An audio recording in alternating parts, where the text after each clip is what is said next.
Halo, ini dia nih pembahasan mendalam kita, sumbernya wawancara panjang yang, wah, jujur banget ya, sama Charles Leclerc.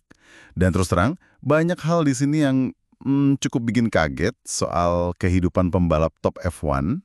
Betul sekali. Wawancara ini tuh bukan cuma soal ngebut atau strategi balap aja kan. Kita kayak diajak masuk ke dalam tekanannya, tekanan fisik yang luar biasa. Terus gimana mentalnya dibangun dari pengalaman pahit, sampai sisi pribadinya lah. Jadi misi kita sekarang ya bongkar lapisan-lapisan yang bikin Leclerc jadi ya bintang Ferrari ini. Oke. Langsung aja ya ke yang pertama bikin saya, wah, kaget nih. Brutalnya tuntutan fisik F1. Leclerc cerita bisa hilang 3,5–4 kilo cuma karena cairan pas balapan panas. Gila ya? Gila memang, beneran. Dan itu baru cairan loh, belum lagi G-force-nya itu. Bayangin aja beban kepala berkali-kali lipat nekan leher, pas nikung kenceng banget.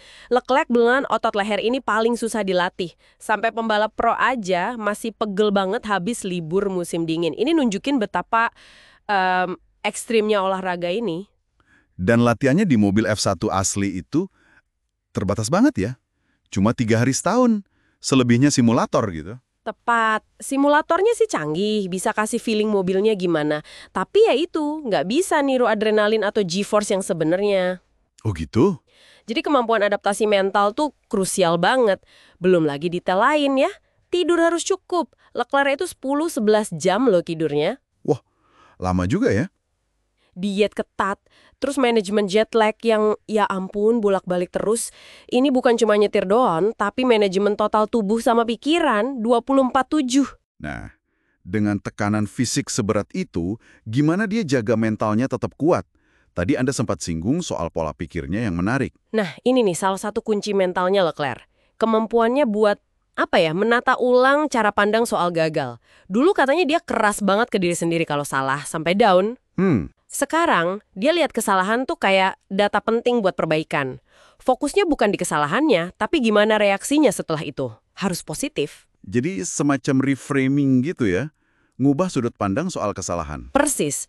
Menariknya lagi, pas balapan, adrenalin malah bantu dia nggak sempat mikir macam-macam soal tikungan sebelumnya.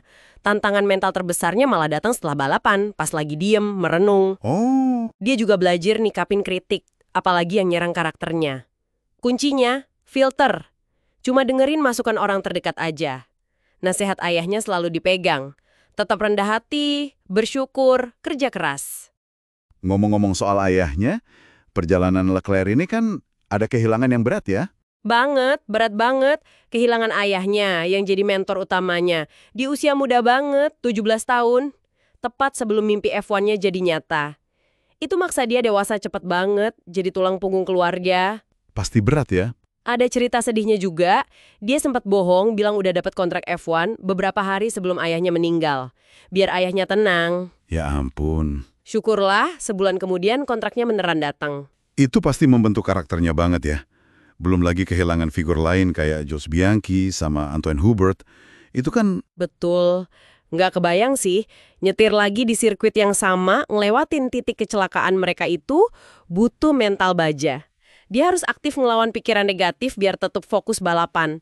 Ini nunjukin pergulatan terus-menerus antara menerima duka sama tuntutan performa puncak. Susah banget pasti ngejalaninnya. Tapi di luar semua tekanan sama tragedi itu, ternyata ada sisi lain Leclerc ya. Saya baca dia suka arsitektur sama main piano. Kok jauh ya dari balap? Bener, arsitektur kayaknya bakal jadi fokus dia setelah pensiun nanti. Piano itu hobi baru sejak pandemi COVID. Katanya main piano itu cara dia kabur sebentar, bisa lupa waktu, lepas total dari dunia F1 yang intens itu. Penting juga ya punya pelarian gitu. Penting banget. Terus soal kerendahan hatinya. Itu katanya alami tapi nasihat ayahnya jadi pengingat kuat gitu ya. Iya, kayaknya kombinasi keduanya. Keluarga nanemin nilai itu. Tapi nasihat ayah jadi semacam jangkar ya, apalagi pas lagi sukses-suksesnya.